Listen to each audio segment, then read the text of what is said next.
Hello everyone, I'm Steven from Tostemac, and on tonight's autism vlog, we're going to be focusing on meditation. Wait a minute.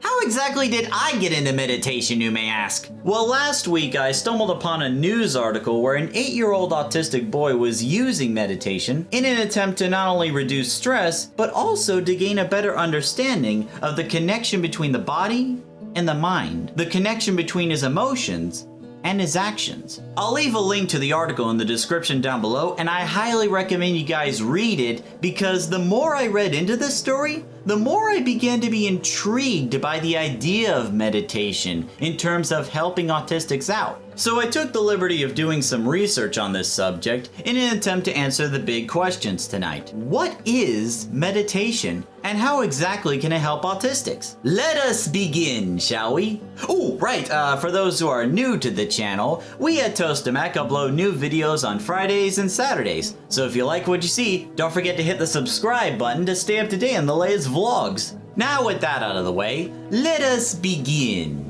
To meditate, as defined by Google, is to think deeply or focus one's mind for a period of time, in silence or with the aid of chanting, for religious or spiritual purposes, or as a method of relaxation. It originates from the Latin word meditare, which means measure. And while no one can exactly pinpoint the exact origin of meditation, it's commonly believed to have been around for over 5,000 years. And ever since it gained more popularity in the US around the 1960s or the 1970s, it's become a growing trend. More and more people are using meditation to not only reduce stress, but to also improve focus and, in a way, improve communication with other people. So, in theory, meditation can help autistics in the areas in which they struggle with. At least in theory. Okay, it's all fine and dandy, but how exactly does meditation work? Well, there's a lot more to meditation than just sitting down, crossing your legs, and closing your eyes. In fact, there are multiple forms of meditation for people to use.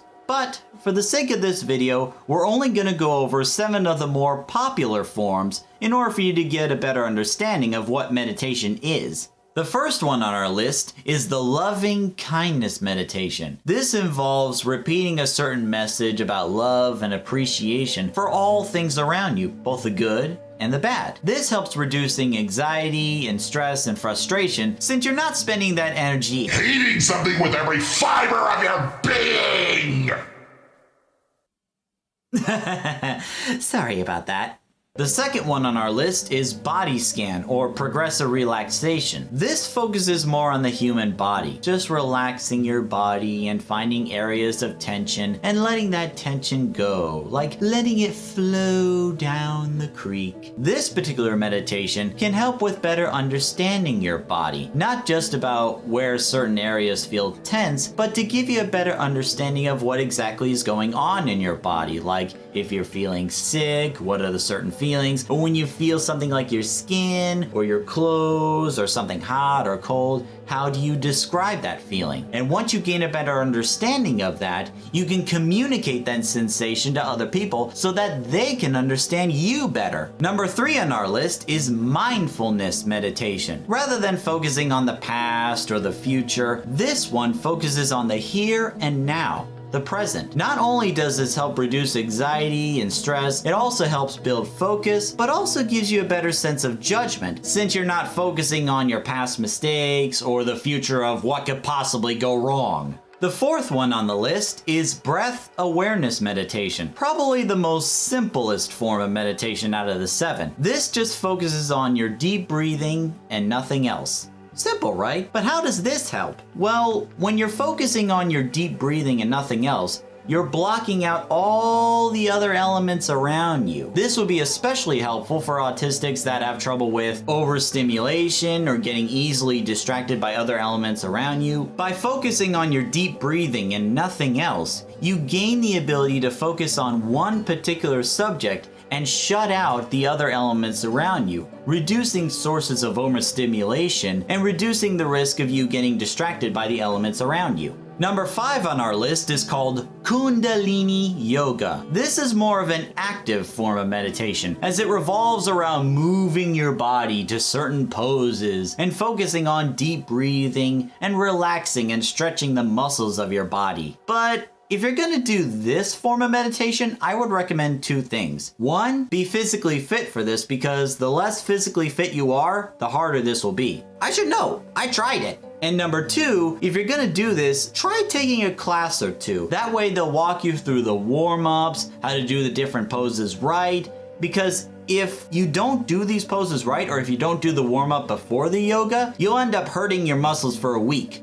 Again, I tried it. Number 6 on our list is Zen Meditation. This focuses on deep breathing, finding a comfortable position, and observing one's thoughts without judgment. But wait a minute, doesn't this sound familiar to mindfulness meditation? Well, it does, but this one requires a bit more practice and a bit more discipline. So if you're gonna tackle Zen meditation, you might want to seek out an instructor first. And for those who are feeling extra spiritual, you can try number 7, which is called Transcendental Meditation. And no, I did not make this up. This involves reaching a higher state of being through a spiritual experience and heightened mindfulness, often used by repeating something called a mantra. A mantra is defined as a word or sound repeated to aid concentration in meditation. For example, it could be something along the lines of, I am not afraid of being a public speaker, or I am an amazing YouTuber, or there's no one else I'd rather be than me. Something you repeat to yourself multiple times in order to build your self-confidence and also reduce stress and improve focus. So with all the different forms of meditation that I mentioned, along with the benefits that go with it, you might be thinking, wow, this is the perfect solution for autistics. Every autistic will love this, right?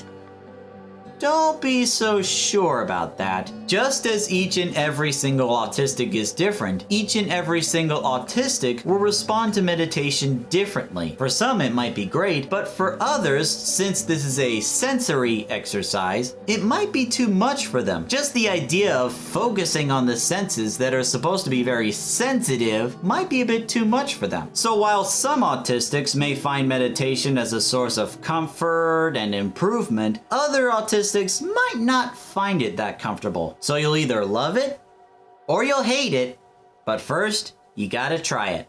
But what do you guys think? Do you think there's actually some merit to meditation? Have you yourself tried meditation? And which one? And how did it feel like afterwards? Let us know in the comments down below. Let's start a conversation here. And on that note, I'm gonna end the vlog here. Thank you very much for watching, ladies and gentlemen. Be sure to subscribe to Tostemac to stay up to date on the latest vlogs. Also, don't forget to hit the bell. That's how you stay up to date. So thank you very much for watching, ladies and gentlemen, and until the next video, see you later.